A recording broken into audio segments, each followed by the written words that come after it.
SD Negeri Kesugihan 04 merupakan suatu perubahan dari SD Negeri 07 menjadi SD Negeri 04. Perubahan ini sesuai dengan SK Gubernur Kepala Daerah tingkat Jawa Tengah.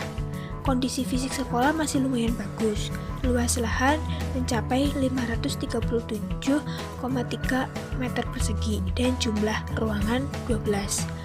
Sarana dan prasarana yang memadai, fasilitas KPM dan media pun masih lengkap, seperti beberapa ruang kelas sudah tersedianya LCD dan tersedianya buku materi. Dalam perpustakaan, pemerintah hanya memberikan bantuan bangunan, stok buku masih terbatas. UKS sudah mulai membaik dan mulai dikondisikan. Di SD ini memiliki toilet guru 2 dan toilet untuk siswa 4. Tempat untuk upacara dan tempat untuk olahraga terdapat suatu pohon pucuk merah. Di situ akan membuat sekolah menjadi lebih asri. Sanitasi sudah mulai membaik. Di SD 4 memiliki program ekstrakurikuler, pengembangan diri dan program unggulan. Untuk program ekstrakurikuler itu terdapat bidang olahraga dan bidang kesenian. Untuk pengembangan diri, setiap hari Senin dilakukan upacara, setiap Sabtu diadakan senam bersama, dan setiap minggu keempat jalan sehat. Keterlibatan masyarakat yaitu dengan cara membentuk 5 komite: ketua, sekretaris dan bendahara, dan anggota. Kemudian kearifan lokal dan hubungan dengan masyarakat sekitar saling bekerja sama.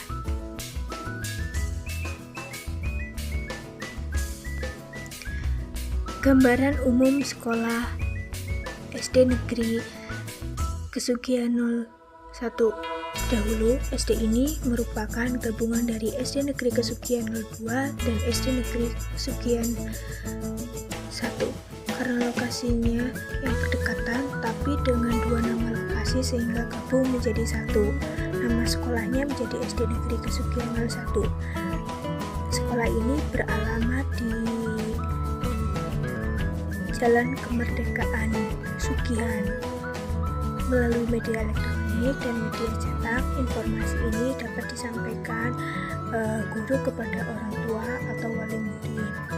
Kondisi fisik sekolah cukup dikatakan bagus. Sarana prasarana mungkin tercukupi. Mengenai luas lahan, luas bangunan belum dapat terjawab karena datanya masih belum ditemukan. Untuk jumlah ruangan ini mencakup 9 ruang kelas, 1 kantin, 1 masjid, ada kamar mandi cewek 3 dan kamar mandi cowok 3, ruang guru 1, ruang kepala sekolah 1, dan masih banyak lagi ruangannya. Fungsi tugas tempat ini yaitu untuk menutup isi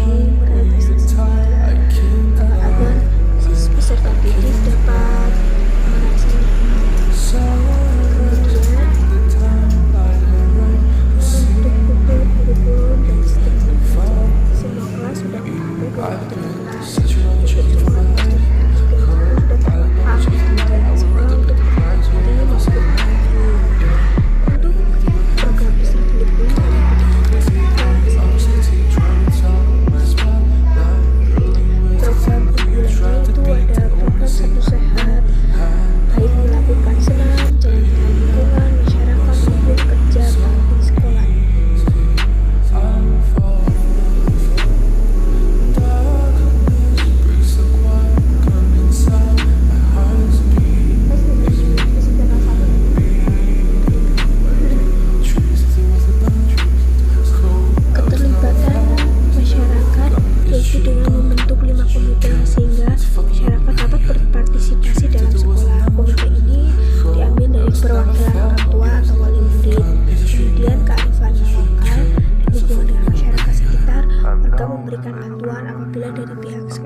Benteng Pendem merupakan benteng peninggalan Belanda di pesisir pantai Teluk Bunyu, Kabupaten Cilacap, Jawa Tengah, yang dibangun pada tahun 1862. Bangunan ini merupakan bekas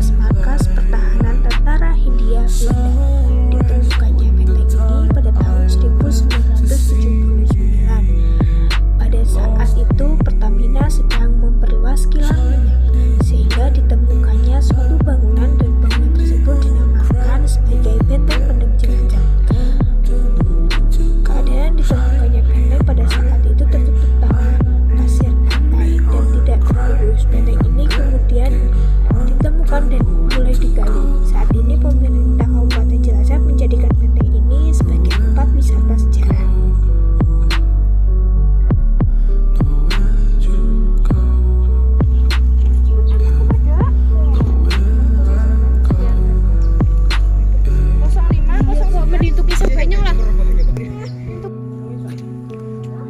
Fasilitas di benteng ini disediakan 2 musola, tempat untuk makan dengan berbagai menu pilihan.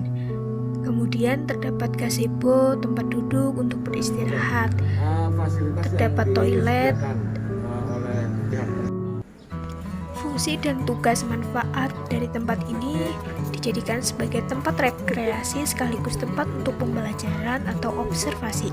Bangunan peninggalan sejarah bangsa Belanda ini dapat menambah wawasan cerita pada masa lampau. Kita dapat mengetahui bagaimana Belanda cara menyerang negara Indonesia.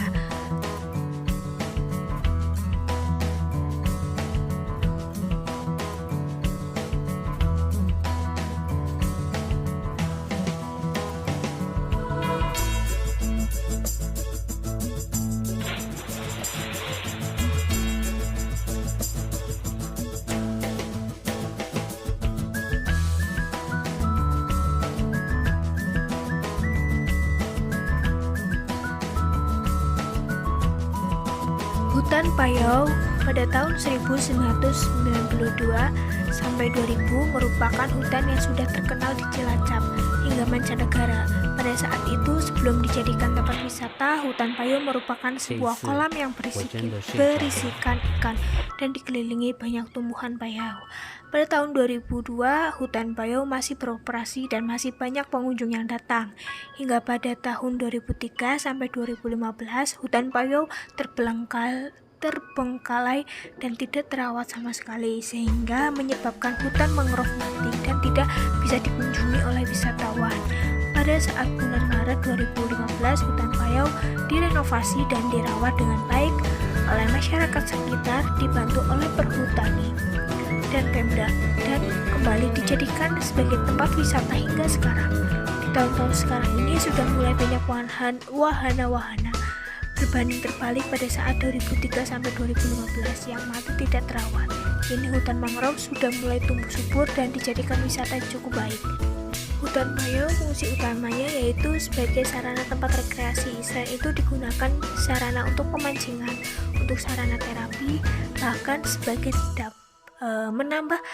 membantu perekonomian masyarakat sekitar wisata itu sendiri.